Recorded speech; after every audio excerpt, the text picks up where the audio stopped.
Welcome, everybody. Everyone, I'm so glad you're here. Thank you for attending. Um, Most of you have probably either had experience with creative visualization, or you've read a book on it, or you're studying it. We all need to do some form of creative visualization.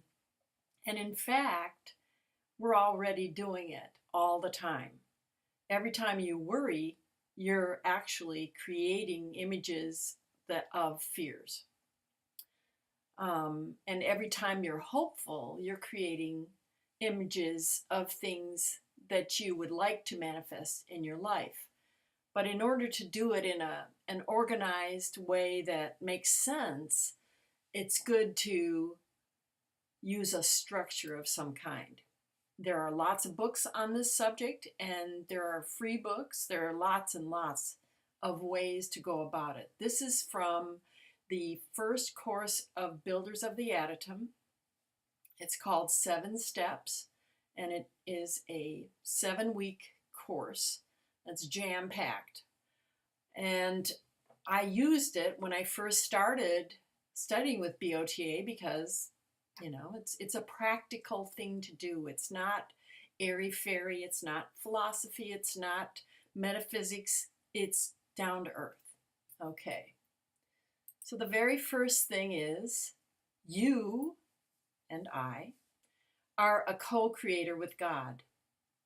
So what we do every day is we pay attention to what's going on in our lives, and we have created some form of reality. Now, there are certain parts of our lives that are given. Except for Bruce Jenner, most of us don't change our gender. We can't get any taller once we're adults, unless you wear, high heels or have some horrible surgery. And you're always going to be from the same original family. You're always going to be from the same original race. You were born and grew up in a certain culture with a certain language, and so on. And those are valid limitations. But beyond that, you can create your own reality. So let's talk about how it's done. And I really want to consult my own notes. Beyond that basic karma that you came in with and that you're doing, there's a big question that arises. Is it better to be voluntarily poor? For me, I grew up in a religion that said that, noble poverty was really an ideal thing to do. It was, there's the whole thing in the Bible about it's easier for a camel to go through the eye of a needle than for a rich man to get into heaven. And Jesus said to his apostles, give up everything you own and follow me, and so on. And I think that we got a mistaken impression that there's something holy and virtuous about poverty itself. Really, it's just poverty. Your spiritual state is separate and distinct from your financial state. You can have vast wealth and be very, very spiritually developed. You can be as poor as can be. You can live like a monk and not have that outlook. It's the internal awareness that matters. We all need money. So is money the root of evil? A lot of times we've heard in the past, money's the root of all evil. But a crucial piece of that saying is missing, and that is, it is the lust for money that is the root of all evil. There's a big difference between love and lust. If you love someone, you care about them and you have respect for them. If you lust after a person, all you want is whatever they can give you, whether it be pleasure or money or whatever. If you're lusting, you are unconcerned for the welfare of that person. So the same is true of money. We can love money and the goods it can buy without lusting after it for its own sake. We need this energy that we call money moving through our lives. So there's also a question of attachment. When we have things, we cling to them. And that attachment it's damaging because the universe is meant to provide for us, and the things that we, quote, own, unquote, actually are flowing through our lives. We don't really own anything. We don't even own our own bodies. This is just a temporary thing. We're provided everything we need, but we have to let it go and let it flow through us. Now, a couple of weeks ago, Rose spoke on gratitude, and that is an essential attitude towards prosperity. If we're grateful for what we have been given, we're keeping that channel open for more and better things and experiences to flow through our lives. So today we're going to be talking about how to make those things come into our lives. But before I say that, be sure before you start visualizing that you've given your permission to have whatever it is you're trying to get. Because if you have not, if you feel guilty, or if you feel like, oh no, I'm just poor, I'm just, I'm unworthy, you're blocking the flow of whatever you're trying to visualize. So by virtue of being alive in a physical body, you have the right to all you need. If your desire is in agreement with the one will of the universe, also known as the Tao, and you are not harming anyone else, you have the right to all you want as well. In my experience, if a desire is not meant to be, it is usually very difficult to picture it. Now, this may be true for you, or it may just be my individual experience, but when I try to picture something that I'm not going to get, it wavers and it won't become clear. Now, I'm a very visual person, so it's easy for me to picture things, but like I said, if it's not meant to be, I can't. And for somebody who is not visual, I don't know exactly how that would work out. Okay, so the next step is, what do you want? I remember reading this in the first lesson of 7 steps in BOTA. It says at the bottom of the page, what do you want? Don't turn the page until you know what you want. Well, I wanted everything. I wanted, a new dress and to go to Spain and have a dog and get married and all kinds of things. But it's really important when you're trying to create a visualization to focus on one thing at a time. It's just easier and less scattering to focus your energy. It takes some attention and focus to do this. So let's look at Maslow's pyramid, which is above and behind me. At the very bottom are the basics of physical life. And you can read them, but it's basically food, shelter, water, sex, sleep, excretion. Yeah, if you don't have a bathroom, you're in a jam. And then the second level, security of body, employment, resources, morality, the family, health, property, all those things are very, very basic. And if you are missing any one of those, you know what you want. It's really clear. If you don't have enough to eat, you have to visualize a good food supply for yourself and your family. That has to come first.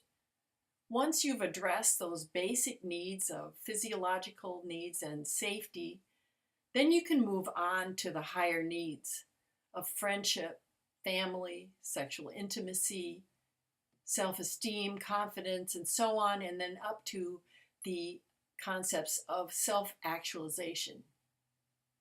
But unless and until those basic needs are met, it's really very difficult to focus on anything higher. So you set your goal. That's the first step. So looking at this pyramid of needs, think to yourself, what level are you working on? Are you in need of physiological basic things, or safety, or love and belonging, esteem, or self-actualization? Then, if you know what level, then pick out something that you want to visualize on that level. What specific need stands out for you? If none of them stands out, just pick a simple goal, like getting a small object or a piece of clothing, and focus on it. Your mental energy is at its most powerful when it's concentrated, focused, aimed in one direction, rather than scattered outward to many possible desires. Okay, so now that you know what you want, bring it to life. If you are a visual person, or if you think you can be a visual person, imagine your desire manifested with all the colors, sounds, tastes, smells, textures, and make it a little living movie if you can, if there's movement involved. Like if you want to become a dancer, you imagine yourself in a dance studio with other people and so on. For many of us, the ability to create a visual image is difficult. And if you're one of those people, then what you need to do is write down your goal. Write it out in word pictures. Like, I want a black SUV, or I want to move to Philadelphia. And just be very, very precise and write it out, and add to it if you realize, oh yes, I forgot to say, I want an apartment that's big enough for me and my dog, or whatever it is. Once you write down a goal, even if you're going to visualize it in imagery, writing it down is very powerful. It actually brings it a step closer to physical manifestation. And just look at it, read it over, edit it, and make it concise and powerful. Using the words I am at the beginning of your visualization gives it immense energy. Your subconscious mind sits up and pays attention to your words of self-definition. If you've been saying, I am poor, I am fat, I am worthless, or any sort of self-hating phrases, listen. Listen to yourself and correct it gently. When you hear a phrase like that in your mind, say the opposite. I am receiving all I need. I am at a healthy weight. Or I am worthy and deserving of love and all good things in life. No need to focus on the unhealthy phrase other than to notice it and apply the opposite. For me, in the past, I would say to myself how unworthy I was, and I felt bad about thinking that way, which added guilt to my unhealthy thoughts. So feeling bad about it doesn't really do any good. In fact, it makes things worse and blocks the possibility of a positive manifestation. Never say never. In crafting your visualization, don't say not. Do not say not, and never say never.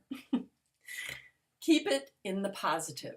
For example, instead of I will not eat junk food, say something like I am eating only foods that truly nourish my body. Instead of I will never smoke another cigarette, say something like I am free of addiction to tobacco. And that would include smoke-free tobacco, like chaw, which is very dangerous for your health, of course.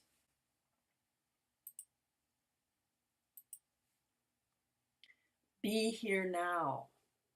All right, every visualization needs to be put in the present tense. Tomorrow never comes. If you say something like, I will exercise daily starting tomorrow, or something like that, you may never do it. Instead, say something like, I am, and notice the phrase keeps repeating, I am exercising daily now. And it was so easy to create the habit.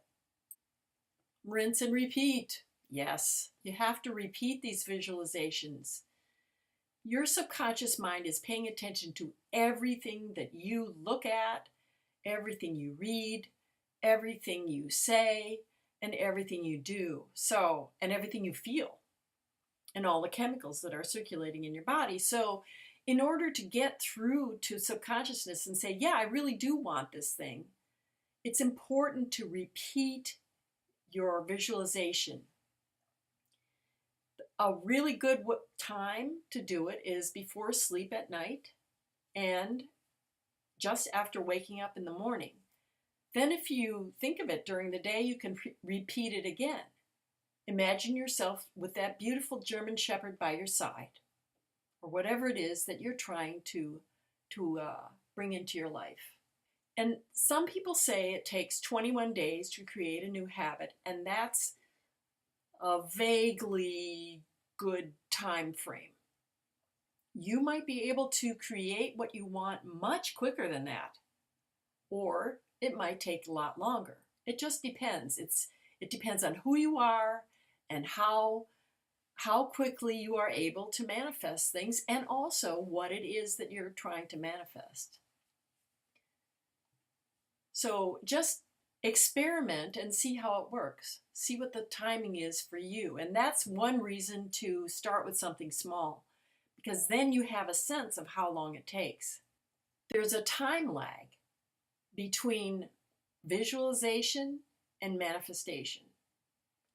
Now, there's a really good reason for that, and that is that a goal must be charged with emotion to manifest. You have to really want these things.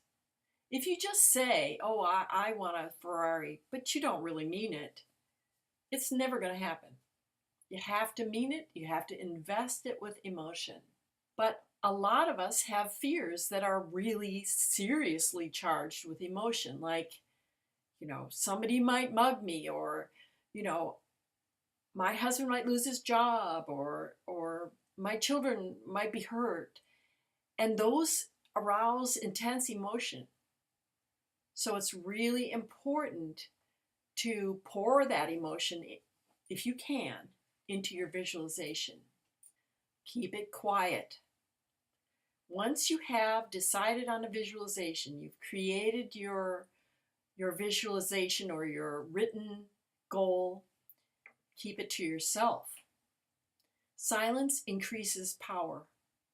If you talk about your goal, you're using some of the energy that could be poured into accomplishing it. And sometimes, if you tell the wrong person, they'll tell you you can't do it. Certain people look for problems. And if you say to someone like that, oh, I'm going to get a Mercedes, they might say to you, oh, well, that's way beyond your income level, and what made you think you could do that? And they'll think about you, and they'll think, oh, how silly she is to want that, or she'll never do it. And their thoughts are going to affect you. Their words especially will affect you. So just keep it quiet. The world goes to the silent ones. Now the next step is to act on it. Depending on your goal, there's going to be some kind of physical action involved. It could just be thinking. That's actually a physiological event. Your brain becomes activated. Now, if your goal is to be in shape, and you go right on sitting in front of the computer, as I'm doing, or the TV, and eating junk food, you're your subconscious mind is not going to take you seriously. You're going to have to at least do a small physical step towards your goal and sign up for a class or join a gym or something. Now, years ago, there was a movie called Sphere. The plot was this group of scientists are called in to investigate this silver sphere that's at the bottom of the ocean. So they get in a boat and they go down there and they get like a bathysphere or something and go down to the bottom of the ocean. And each time one of them enters the sphere, and it does not seem to have a doorway, but they somehow, each one of them ends up going inside it. When they come out, things happen. One of the events that happens after somebody goes in there is there's a huge swarm of sharks attacking the group. And one after another, they have these different events. Some are good, some are bad, some are just annoying. And finally, they realize they've been given the power of instant manifestation. And of course, because their fears are charged with emotion, that's what they manifest first. So it's really important to know what to do. Well, let's say you do have a fear. What do you do? Okay, so you have the experience of a fear surging through your mind, and we all do. And sometimes these emotional fear things come from the collective mind. We're connected. Our subconscious minds are connected. It's as if the collective unconscious or subconscious, whatever you want to call it, is a vast ocean. And it has tides and storms and waves and so on. And our personal subconsciousness is like a little bay on that ocean. So what happens in the mass mind of humanity comes to us in some form or another. Now, it's important, that's another story. I'm not going to go into how to protect yourself. There are techniques to protect yourself so that you can see that without reacting, so you don't let it in. But if you have a fear, whether it comes from your personal subconscious mind or the collective subconscious, see it, feel it, turn your mental focus to something positive and uplifting. Or focus on a physical task. I mean, really focus. If you're doing the dishes, pay close attention to each dish. If you're not anywhere where you can do that, like say you're in an airport and CNN is blaring there, do the simplest of all physical functions. Focus on your breath. And my yoga teacher says, pay attention to your feet. I know to me it sounded silly, but when I pay attention to my feet, I'm more aware of my entire body. So it kind of grounds me. Even if I'm not sitting on the ground, maybe I'm in an airplane. If you can, when that fear comes, turn your mind to your goal. Picture it and try to pour that intense emotion into your goal. That is a little bit advanced, and you may or may not be able to do it. I can't always do that, but it's important to let it go and by turning your mind away. People always say, let it go, let it go. Well, that's easier said than done. That's an action involving the fear. And for me, that's like I have to focus on it to let it go. Whereas when you say turn your mind away, turn your mind to another subject, or you interrupt that thought. Like, let's say you're sitting around complaining to your neighbor about your husband or your wife, and you're saying, well, they're always doing this and that, and the person you're talking to has heard this a billion times from you. The best way for them to deal with it is to say, hey, did you hear about that new movie that's coming out? Or something like that, something that distracts you from your obsessive thoughts. So that's what we do with our own personal subconsciousness, is distract ourselves. That's why I recommended physical task, breathing, so on. Okay, so the next step is to break it up into baby steps. Let's say you have a very distant goal. And the example that I'm using today is, let's say you want to become a concert pianist. This is not something you can jump from not knowing how to play the piano to being a concert pianist. You can't do that in 21 days. No way. It's going to take years. So you break it up into baby steps. It makes it more reasonable to work on, and otherwise it could be overwhelming and discouraging. So to achieve that goal, a person would have to first learn to play the piano. So you'd learn to play the piano very well, practice every day, learn to play more and more complex piano pieces, then have recitals, then work up to performing at the concert level. Okay, so the next thing is believe. In order to manifest your goal, you have to believe it's possible to achieve it. Otherwise, you'll be working against yourself. And now I'm going to tell you the story of my very first visualization. Okay, I got the course, 7 steps. It said, what do you want? I wanted everything.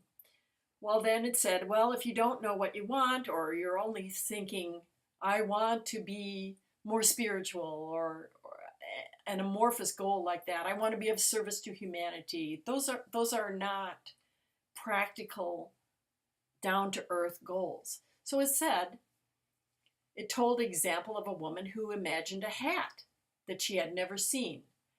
And lo and behold, someone actually made that hat and she bought it. So I said, well, I want a silver ring set with a lapis lazuli stone in a cabochon cut.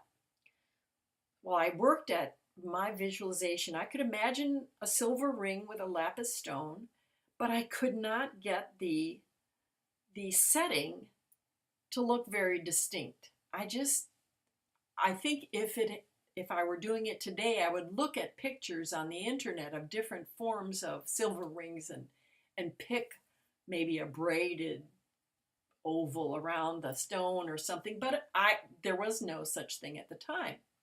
So I did my best, and then I let it go, forgot all about it.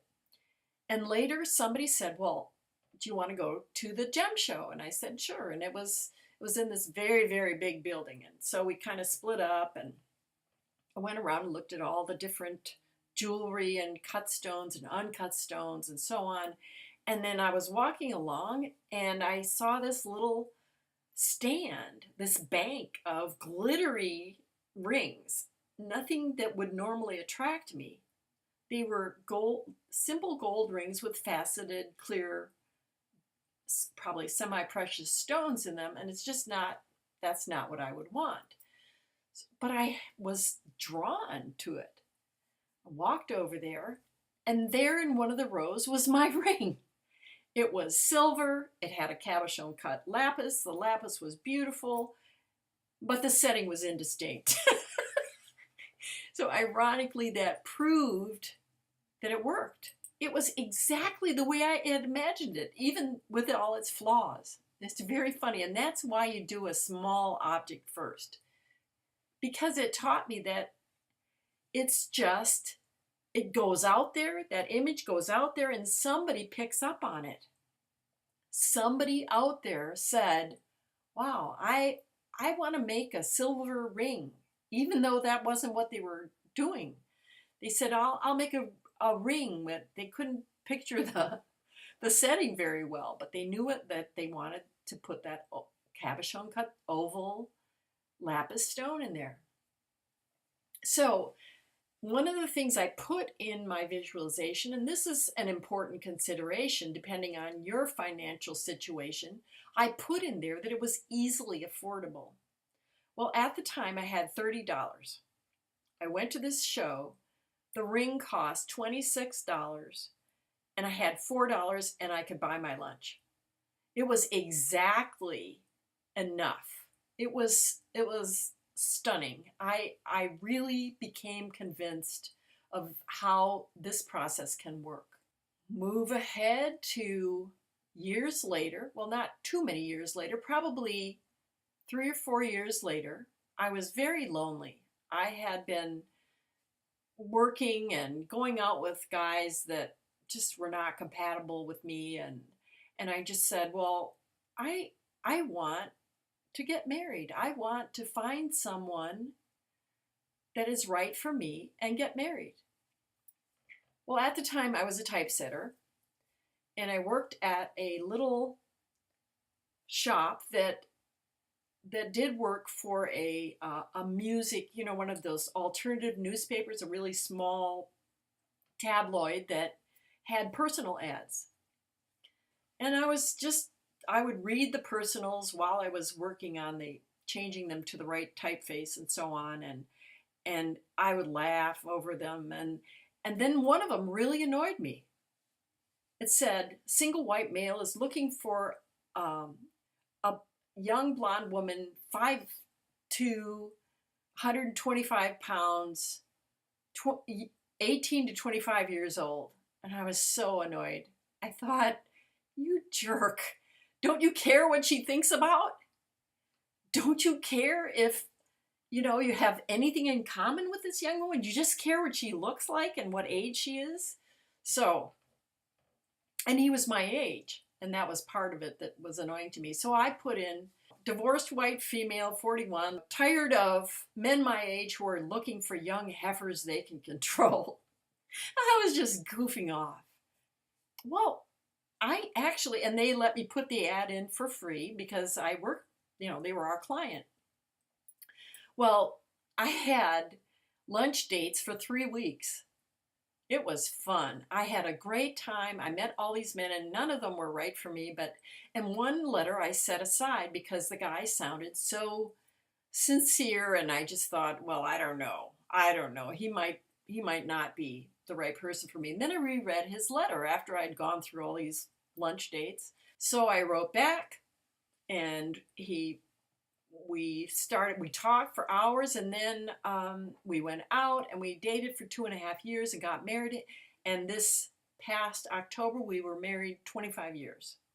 And I still love him. He still loves me. We love each other. It's fun. We have a great time together.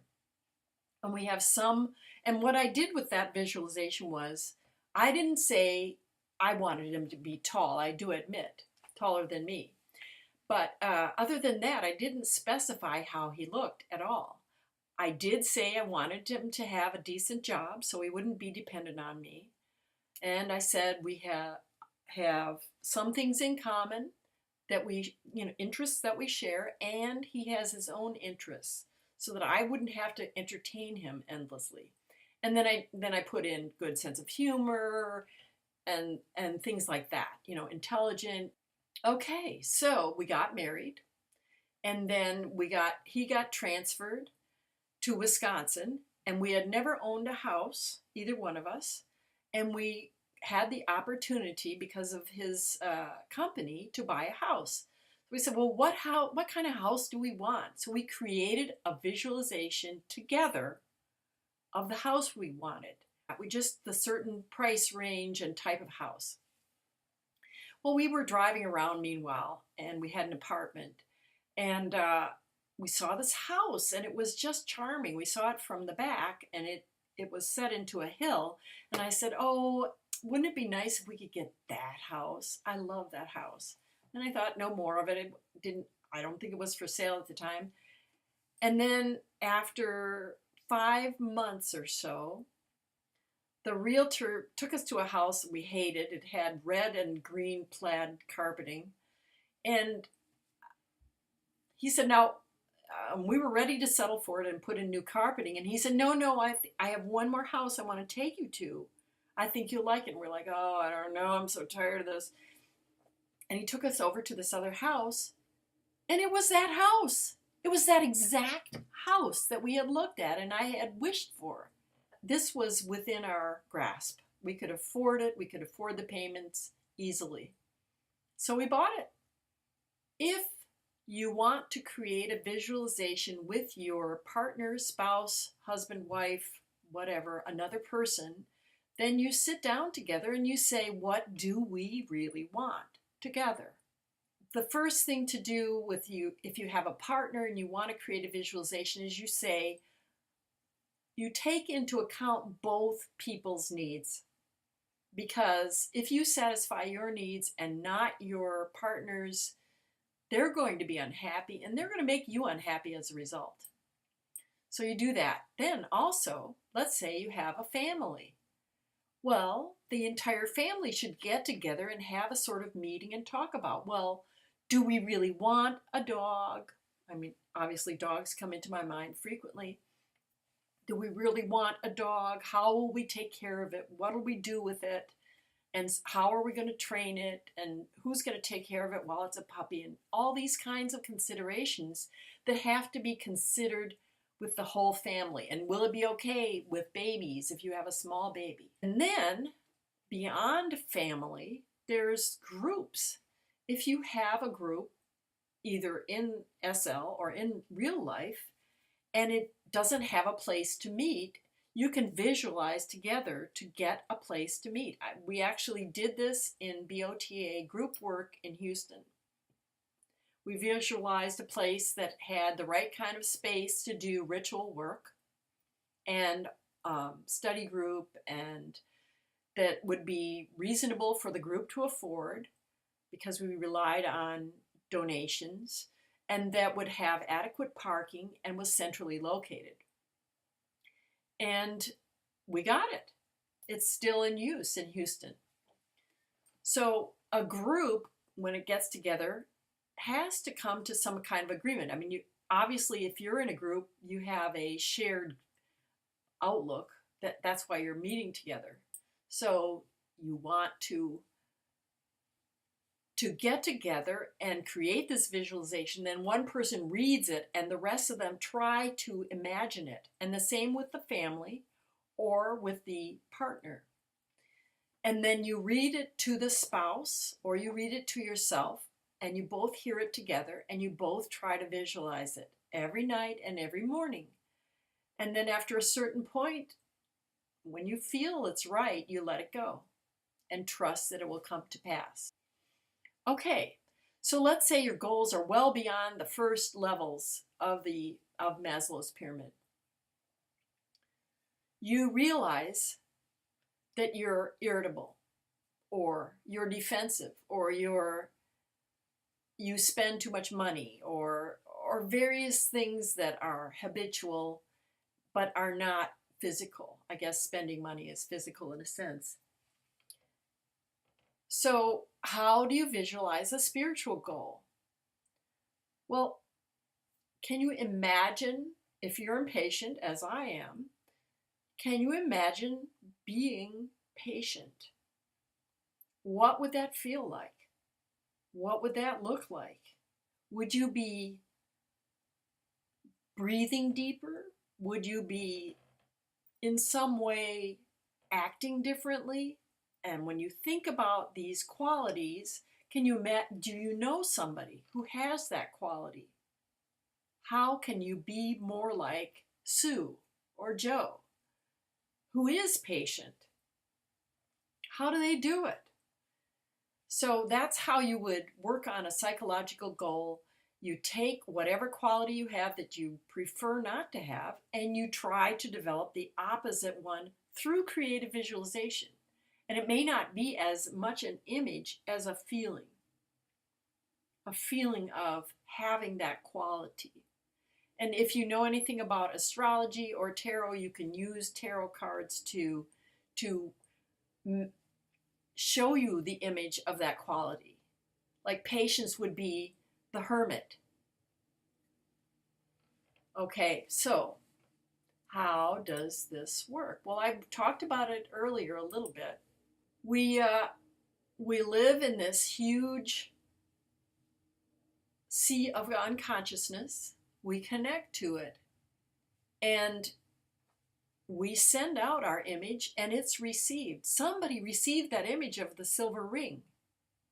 like I told you before. And they decided to make it exactly as I pictured it. So whenever you're sending out images, whether they're positive or negative, they're being received by somebody else, or probably many other people. And if they're loaded with emotional intensity, they're being received very intensely. If you're thinking about your spouse, your family, your friends, your siblings, your parents, your children, and you're saying, oh, that woman is just annoying and I can't stand her anymore, she's feeling that. So we've got to really think about what we're sending out, because it is being received, and we're receiving too. It goes both ways. Okay, so how does it work? Here's a recap of this basic set of instructions. 1, know what you want. 2, write or picture it in the present tense using positive wording. 3, repeat your visualizations night and day for 21 days or so. 4, keep your goal to yourself. 5, put your goal into action of some kind, including thinking. 6, and this is really important, let it go and trust it will come to pass.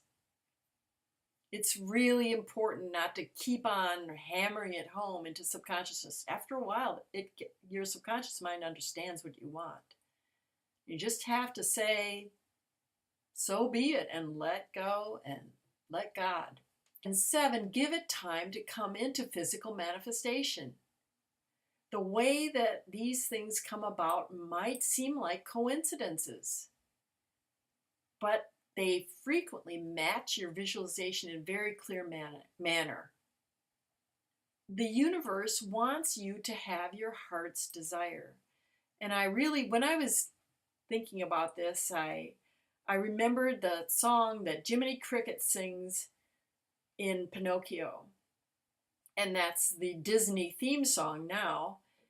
And that anything your heart desires will come to you.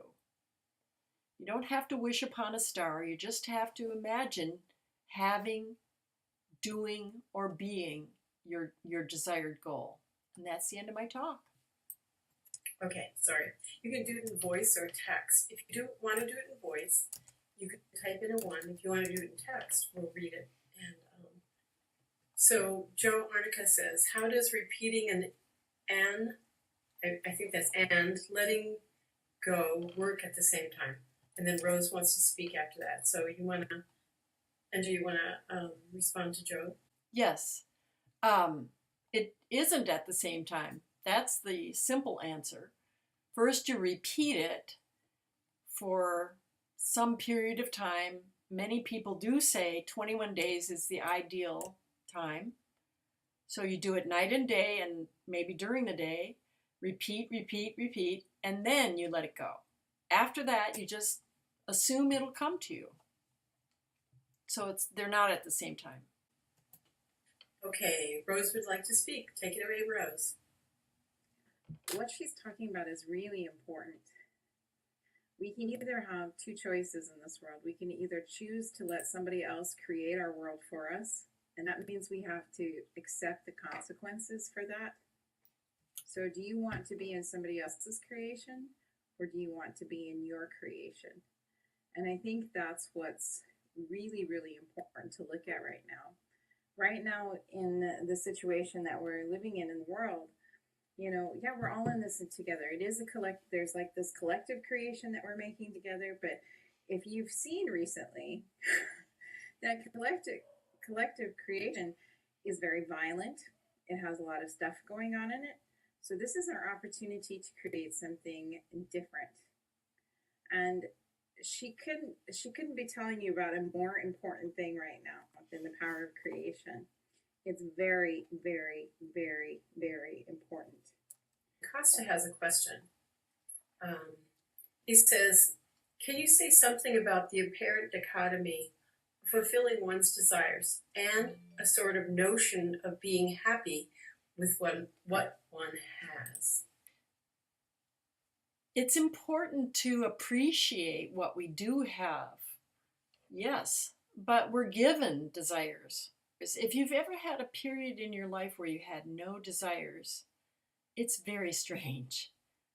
And all desires are originally from the one or the all or whatever you, the mind of God, however you want to put it, the mind of the universe.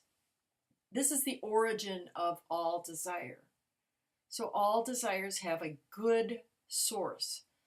Unfortunately, we sometimes twist things and distort them and change them into ugly forms. It is important. I mean, I think when Rose talked about gratitude, she nailed it. It's really important. If you look at your house and you go, what a dump, really you're kind of blocking anything better. If you look at your house and you say, I love this, it's great, it was everything I could afford at the time, but I would also like to have that blue rug. Or I would also like to I would like to have a bigger house because we're going to have a baby or whatever it is. So you say, yes, thank you for what you gave me or what I received. And I would like to have this other thing as well, if it's your will. I mean, really, we can't do anything against the will of God. I know we've been talking a lot about free will and so forth. Well, there's one in my belief system, there's one will in the universe, and it expresses through everyone all at the same time. And they're all different. And yes, there's a balance between gratitude with what you have and what you desire. I mean, if you're saying, for instance, we were talking about being in shape, if you're looking at your body and you're saying, oh, that's just gross, you're really not loving your body, and you have to love your body to get in shape. You have to appreciate it as it is now and say, it could be healthier if I ate things that agreed with my body more and did more activities that are compatible with this particular body. So that, yeah, I think there's a good balance between gratitude and desire.